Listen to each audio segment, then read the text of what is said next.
Kapayapaan po at mapagpalang araw po ang sumating lahat. Brother Aaron Bruzo po, isa po sa mga lingkod ninyo sa kabanal-banalang Iglesia ng Diyos kay Kristo Jesus. Today, God will give you your most powerful weapon, His love and mercy. Give thanks to Him and have a blessed day. Simula ng umaga at damhin ng pagpapala, araw ay gawing payapa, na Espiritong Banal ang kasama. May matibay na pag-asa, tayo ay mga pinagpala, na tanging sambin ng puso. Ama, salamat po.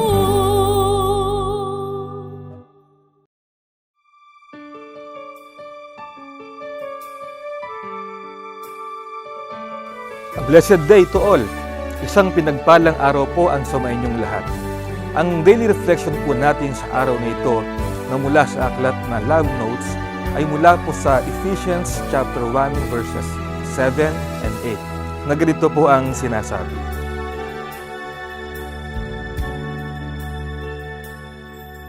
In whom we have redemption through His blood, the forgiveness of sins, according to the riches of His grace.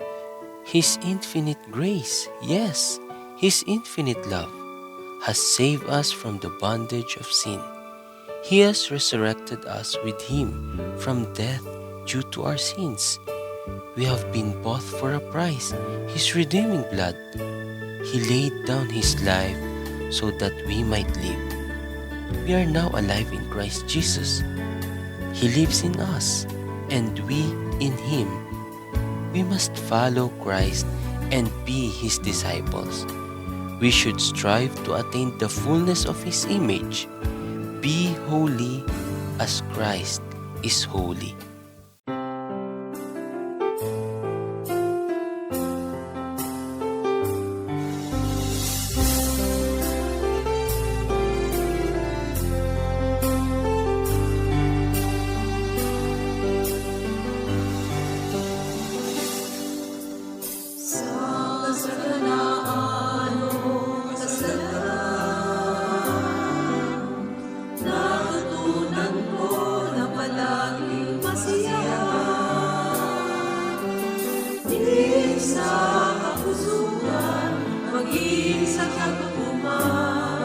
Palaging mag-ingkod sa anumang kalagayan. Natutunan ko ang mapagkababa, palaging magmahal at mag-ingkod sa kapwa. Dahil sinusundan bakas ng amang dakila, laging tinutulad ang iniwang halimbawa. Lahat ng bagay ay aking magagawa sa kawan ng Diyos nating dakila, na nagpapalakas at umahalina. Lahat ng bagay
A blessed day to all! Kayo po ay kasalukuyang nanonood ng programang ipinaglilingkod ng Kabanal-Banalang Iglesia ng Diyos kay Kristo Jesus.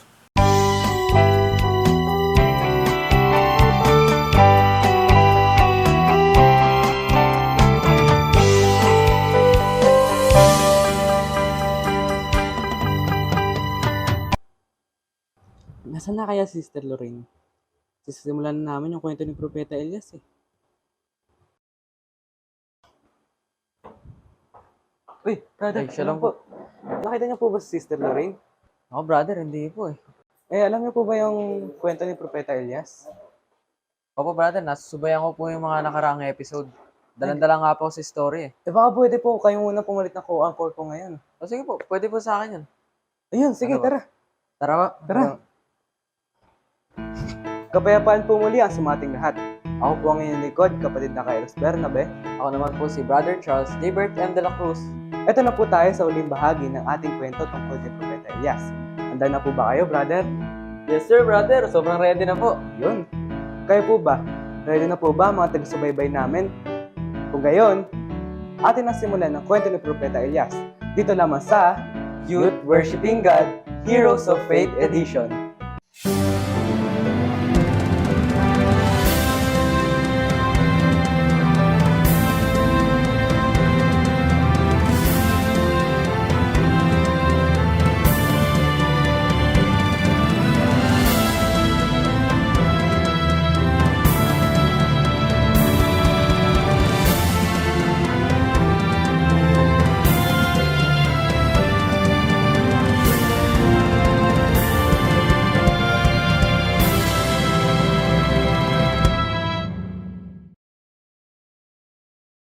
Ikaw, Elias, ikaw ang nagdulot ng kaguluhan sa bayan na ito. Nagkakamali ka! Ikaw ang nag-akit sa bayan na ito patungo sa kapahamakan. Tinalikuran at tinakbil mo ang tunay na Diyos. Kaya hinahamon kita sa isang paligsahan. Kung sino nga ba ang tunay na Diyos? Ang mga propeta ni Baal ay nagsimulang sumayaw, nagsalita ng kakaibang salita, at nagdasal mula umaga hanggang hapon. Ngunit walang nabuong sagot mula kay Baal. Mukhang natutulog ata ang Diyos niyo. Kailangan siyang magising. O baka kaya naman siya'y abala. O nasa paglalakbay. Nag-alay ng toro sa altar at nagdasal si Elias. At ilang sandali lang ang lumipas, ang apoy mula sa langit ay bumaba at tinupok ang handog sa altar ni Elias, pati ang kahoy at tubig sa paligid. Diyos ng Israel ang tunay na Diyos. Kitilin ang buhay ng mga propeta ni Baal. O Diyos, kahit matapos ang lahat ng ito, ang banta ng kamatayan ay tila bumabalik sa akin. Pakiusap, Panginoon, kailangan ko ang iyong patnubay. Kagaya po ng sinabi ko kanina, last episode na po tayo. At last time ay matagumpay na naipakilalang muli ni propeta sa bayan ng Israel kung sino ba talaga ang tunay na Diyos. Ngunit sa kabila ng tagumpay ay may sumunod kaagad na problema, ang susubok sa kanyang tapang at kanyang pananampalataya.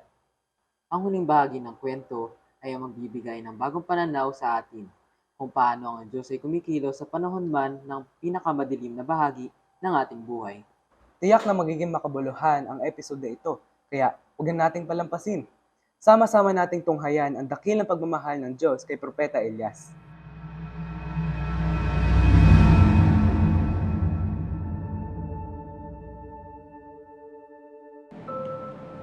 O Diyos, pinatay ko ang propeta ni Baal. Ngunit bakit ako ang pinili ng mga kaaway? Unti-unti na ako nawawalan ng lakas at pag-asa. Panginoon, lumapit ako sa iyo para sa pananampalataya at pag-asa. Elias, bakit ka naririto? May misyon ka pa. Bumalik ka at maghanap ng mga bagong tagasunod. Naipayag mo ang aking salita at dapat mo itong ipagpatuloy. O Diyos, salamat sa iyong pagpapakita. Susundin ko ang mga utos mo. Aking pagpapatuloy ang aking mga misyon. Aking bibigyan buhay ang ating bayan at gagabayan ang mga susunod na propeta. Ang Diyos, sa pamamagitan ng kanyang banayad, ngunit makapangyarihang tinig, ay nagbigay ng bagong lakas kay Elias. at ipinakita ng Diyos na siya ay naroroon hindi sa pamamagitan ng ingay o kaguluhan, kundi sa tahimik at mapayapang paraan. Kaagad ay bumalik siya sa kanyang misyon at tinanggap niya ang tungkulin ni Eliseo bilang kanyang tagasunod. Ang bagong nakasanatamo ni Elias ay nagbigay daan sa pagpapalaganap ng mensahe ng Diyos.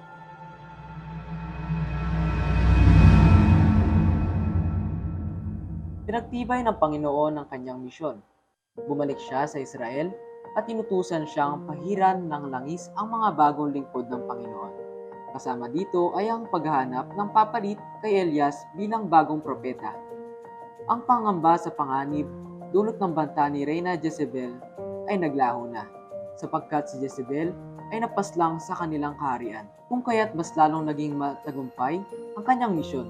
Muli na ngang nanumbalik ang pananampalataya ng Israel sa tunay na Diyos. At makalipas ang mahabang panahon, sa paglalakbay ni Elias, ay nakasalubong niya si Eliseo na nag-aararo kasama ang isang pangkat ng baka. Nilapitan ito ni Elias, kinausap at ipinasa nito ang kanyang suot na balabal. Propeta Elias, ano pong ibig sabihin nito? Huwag kang matakot.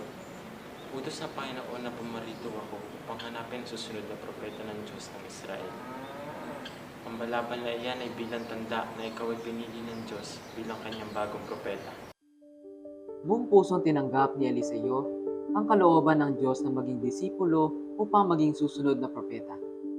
Pinangaral sa kanya ni Elias ang lahat ng kanyang karunungan, higit sa lahat, ang kanyang kabanal-banalang pananampalataya. Maging matatag ka sa iyong pananampalataya. Ang Diyos ng Israel ay lagi mo kasama, kahit na sa pinakamasalimuot na oras. Tanggapin mo ang aral at paghahanda na kanya ibinigay upang magamit natin sa paggawa ng misyon na ibinigay niya sa atin. Opo, Guro. Ako po ay handa na sundin ang iyong landas at maging isang tapat at tunay na propeta ng Diyos. Ang iyong mga aral ay magiging gabay ko sa aking bagong misyon at tungkulin. Lumipas sa maraming araw, sa paglalakbay ni Elias at ni Eliseo patungo sa Bethel, ngunit kinakailangan nilang tumawid sa ilog ng Jordan. Inubad ni Elias ang kanyang balabal, binilot ito at hinimpa sa tubig. Nahawi ang tubig at tumawid sila sa tuyong lupa.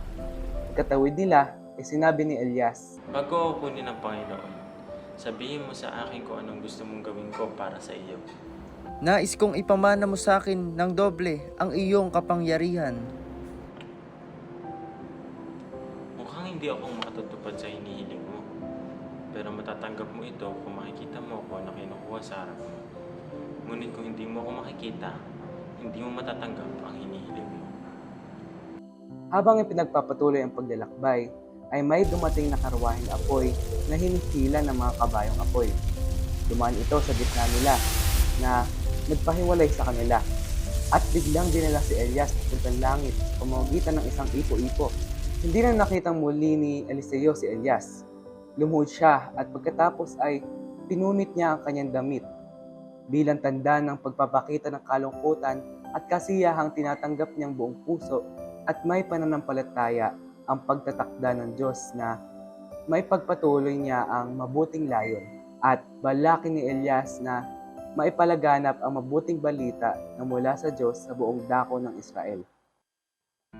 Parang nakakaiyak na medyo masaya yung pagkakatakda kay Eliseo na panibagong propeta, no? Opo, brother, sinabi mo pa.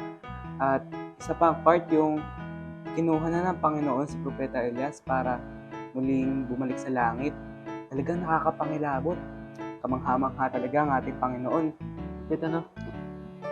Ano nga ba ang aral na nakuha natin sa episode na ito? Ito ay ang kahalagahan ng pananampalataya at pagtitiwala sa Diyos. Kahit sa pinakamadilim na oras, ang Panginoong Diyos ang nagbibigay liwanag at lakas. Palagi rin nating tandaan na God will provide. Bilang mga kabataang ikararangal, ang konseptong ito ay nagpapalakas ng ating kabanal-banalang pananampalataya at pagtitiwala sa patuloy na pangangalaga at probisyon ng Diyos sa ating buhay. Tapat ang Diyos sa kanyang mga pangako. Sana po ay patuloy pa tayong humugot ng inspirasyon mula sa kwento ni Propeta Elias at ang iba pang unang lingkod ng Panginoon. na nasusulat sa Biblia. I-observe po natin ang mga mabuting gawa hanggang sa makasanayan natin. Tama po yan, brother. Ito ay daan para sa ikatitibay ng ating pananampalataya sa tunay na Diyos. Hanggang sa muli po, mamamiss po namin kayo kahit di namin kayo nakikita. Hanggang sa muli po, dito pa lang po sa segment na Youth Worshiping God, Heroes of Faith Edition.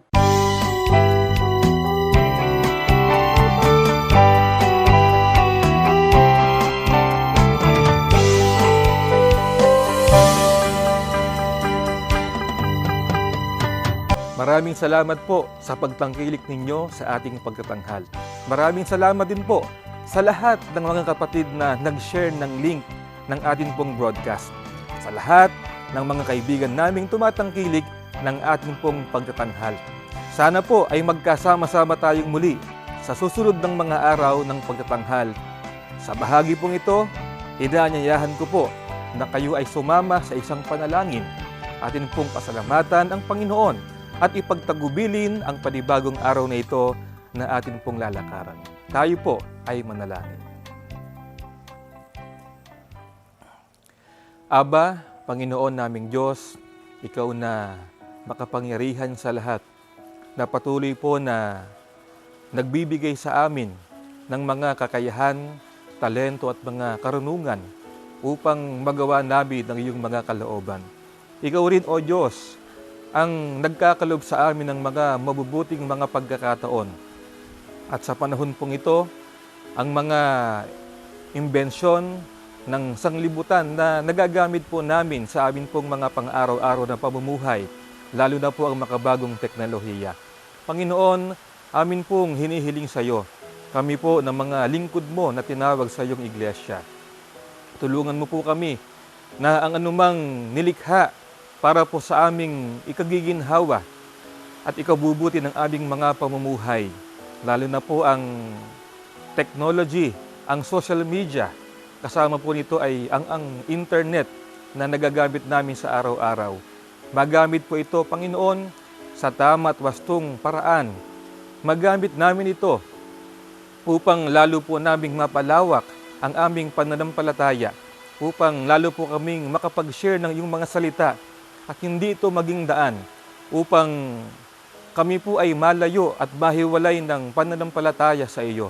Tulungan mo sana kami, Panginoon naming Diyos, lalo na po ang mga nasa kabataan, na kanila pong maingatan ang kanila pong pag-iisip, ang kanilang kalooban sa paggamit po nila ng teknolohiya na meron po sa mundo. Hindi ito po ay magamit po sa maayos at matuwid na pamamaraan, sa paraan po na ito ay maipaglingkod sa iyo, magamit ito sa lalong ikabubuti ng aming mga paglilingkod sa iyong dakilang pangalan. Panginoon naming Diyos, pagpalain mo rin sana ang mga kapatid po namin na sa araw pong ito ay pupunta sa mga pinapasokang paaralan, sa mga pagtatrabaho, sa mga paghahanap buhay. Sana po, Panginoon, masumpungan po namin ang iyong mga pagpapala, ang iyong kapayapaan sa buong maghapon ng amin pong mga paggawa. Gawin niyo po sanang mapagpala ang araw na ito sa amin pong mga buhay. Ang lahat po ng ito ay amin pong idinadalangin sa iyo sa pangalan mo pong Kristo Jesus, ikaw na aming tagapagligtas. Amen. Maraming salamat po sa inyong pagtangkilik sa palatuntunang ito ng Kabanal-Banalang Iglesia ng Diyos kay Kristo Jesus. Kung nais po ninyong mapanood ang iba pa naming programa, mag-subscribe sa ating YouTube channel na The Most Holy Church at bisitahin ang aming Facebook fanpage na MHC Media. Upang lubos po ninyong makilala ang Kabanal-Banalang Iglesia ng Diyos kay Kristo Jesus, bisitahin ang ating official website na www.mostholychurch.com. Para naman po sa inyong katanungan, prayer request, o libreng Bible study sa inyong tahanan, i-post lamang ang kahilingan sa comment section ng programang ito. Maaari din po kayong tumawag o mag-text sa mga sumusunod na numero. Sa Smart o Talk and Text, 0909-555-5009. Sa Globe o TM, 0926-383-0454. Sa Dito SIM, 0991-419-2027 at sa landline 8255-6949 o 8553-0946. Maraming salamat po. Salamat.